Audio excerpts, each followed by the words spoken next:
Winda sampai di tempat kerja kurang dari 15 menit sebelum waktu pergantian jam kerja. Pagi ini, dokter penyakit dalam datang lebih awal dari biasanya. Winda diminta kepala perawat untuk mendampingi dokter dan asistennya berkeliling ke ruangan pasien. Setelah beberapa kali keluar masuk ruangan, Winda tiba di kamar terakhir VIP nomor 1. Karena dokter tersebut memilih memulai memeriksa dari kamar paling ujung. Dalam hati, Winda sudah mulai menggerutu. Karena suasana paginya yang cerah, akan segera berubah menjadi mendung. Karena mengingat tatapan jahil dari pasien kamar tersebut. Winda menarik nafas dalam-dalam, dan mencoba menguatkan kesabaran dalam hatinya.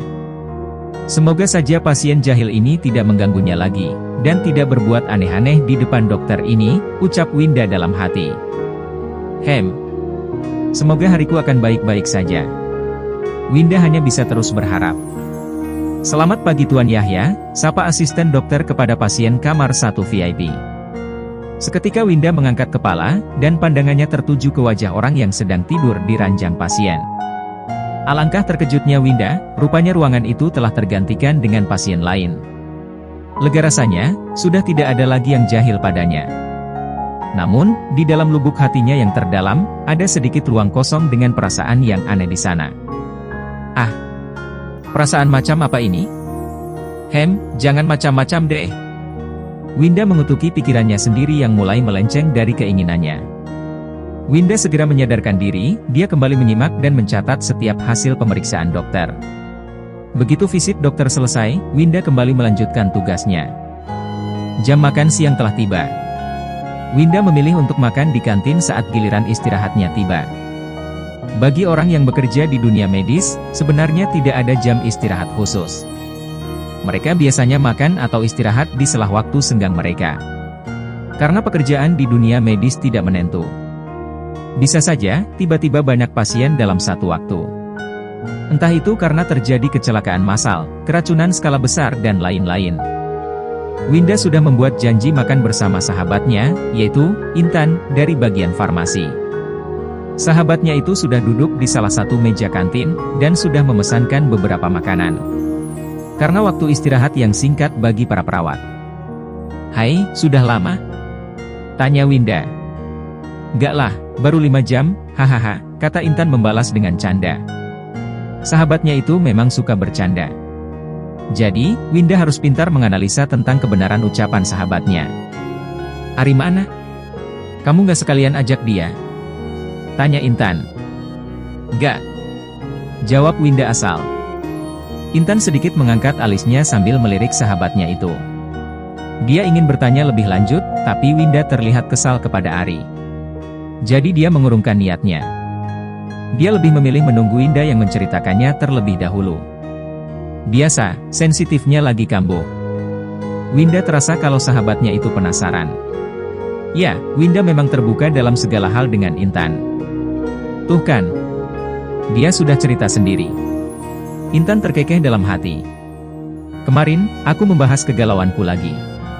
Aku bilang padanya, kalau Bunda masih tetap tidak setuju dengan hubungan kami yang beda kepercayaan, kata Winda melanjutkan. Oh, tentang itu? Balas Intan datar. Ari bilang butuh waktu sendiri untuk beberapa saat. Sejak itu dia sama sekali tidak menghubungiku. Tapi ada yang aneh sejak saat itu juga. Ada beberapa paket yang terus datang untukku, dan itu sempat membuatku senang, jelas Winda sambil tersenyum. Itu mungkin siasat Ari saja untuk membuatmu luluh lagi, ucap Intan santai sambil mengunyah makanannya. Tapi nggak ada nama pengirimnya. Uhuk. Tiba-tiba Intan tersedak. Dia langsung menatap Winda. Oh ya? Semoga itu dari seseorang yang benar-benar baik untukmu. Mata Intan berbinar-binar untuk sahabatnya itu. Ih, apaan sih? Winda tersenyum malu, seakan berharap hal yang sama. Di ujung bawah suratnya, si pengirim menuliskan kalimat, maaf, untuk salah yang pernah aku lakukan, gitu, tambah Winda. Ah, malaslah dengar kalau itu dari Ari. Buang saja, ucap Intan sambil manyun dan melanjutkan makannya. Intan sebenarnya tidak suka sahabatnya itu berpacaran dengan Ari. Bukan hanya karena kepercayaannya yang berbeda. Namun, dia juga menangkap sinyal yang kurang baik tentang pria itu. Menurut Intan, Ari hanya baik untuk orang yang dia suka. Tapi untuk lingkungan sekitar kehidupan coweknya, dia tidak pernah peduli. Seakan-akan, Ari hanya memonopoli Winda untuk dirinya sendiri. Bagaimana Intan tidak berpikir seperti itu? Semenjak Winda berpacaran dengan Ari 2 tahun lalu, dia tidak pernah ada waktu berdua dengan sahabatnya itu. Winda tahu persis jika sahabatnya itu kurang suka dengan pacarnya. Tapi, Intan adalah sahabat yang baik untuknya, bahkan sahabat terbaik. Intan tidak pernah menyuruhnya untuk putus dengan Ari. Sahabatnya itu begitu menghargai dan mendukung setiap keputusan yang diambil Winda. Ya, mereka bersahabat sejak duduk di sekolah menengah pertama. Tapi, untuk hal pribadi mereka, dia tidak turut campur jika tidak diminta. 15 menit telah berlalu. Mereka beranjak pergi karena telah selesai makan. Saat mereka berbalik ke arah pintu keluar kantin, Winda melihat Ari sedang makan bersama beberapa perawat wanita di meja pojok kantin. Kedua mata mereka saling bertemu untuk beberapa detik. Tapi, kemudian Ari berpaling seperti tidak peduli. Baru selangkah Winda hendak mendekat ke arah Ari, Intan memegang lengan Winda, untuk tidak menghampiri laki-laki itu. Intan menunjuk ke arah jam di tangannya, menyadarkan Winda untuk segera kembali bekerja. Di meja pojok kantin, Ari sangat yakin kalau Winda akan menghampirinya. Namun, seketika keyakinannya itu runtuh. Dia sedikit kecewa, karena Winda mulai susah dikendalikan olehnya. Ari merasa siasatnya sekarang sudah tidak mempan. Ari mulai berpikir, mencari cara agar Winda kembali sebagai boneka yang menuruti setiap keinginannya. Namun, dia tidak ingin terlihat mengemis-ngemis cinta. Gengsi Ari memang setinggi gunung. Ruang perawat VIP. Winda kembali ke ruangan setelah selesai makan. Beberapa perawat sibuk membuat dokumentasi keperawatan, entry data, dan ada juga yang ngemil sambil bergosip. Perawat Risa, wanita sok cantik dan biang gosip itu sedang menceritakan pasien kamar VIP nomor 1. Bukan pasien yang baru datang, tapi pasien lama, yaitu Tuan Louis. Dia bercerita begitu mengagumi pasien tersebut. Bahkan membenarkan gosip yang ada, bahwa dialah perawat yang disukai Tuan Louis. Bukan sengaja Winda ingin mendengarkan gosip. Tapi, dia sedang menyiapkan obat injeksi di meja. Persis di sebelah perawat Risa yang lagi bergosip dengan salah satu perawat. Mereka berbicara sambil sesekali berbisik dan tertawa kecil. Winda yang tidak terbiasa mendengarkan orang yang sedang bergosip, dia diselamatkan oleh seorang perawat yang tiba-tiba mencolek pundaknya.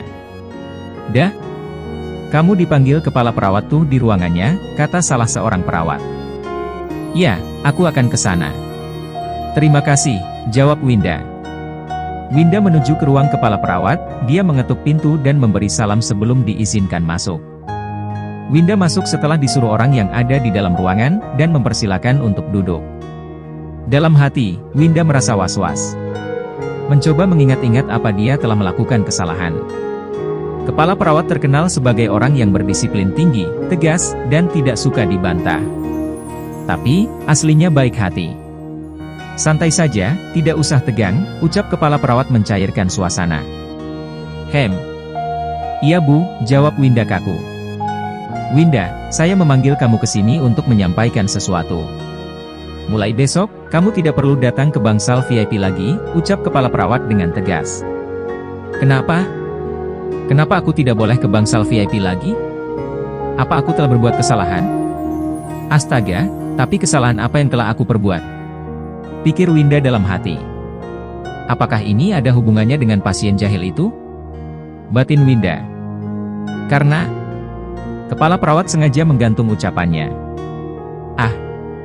Apa yang mau disampaikan oleh kepala perawat? Jangan-jangan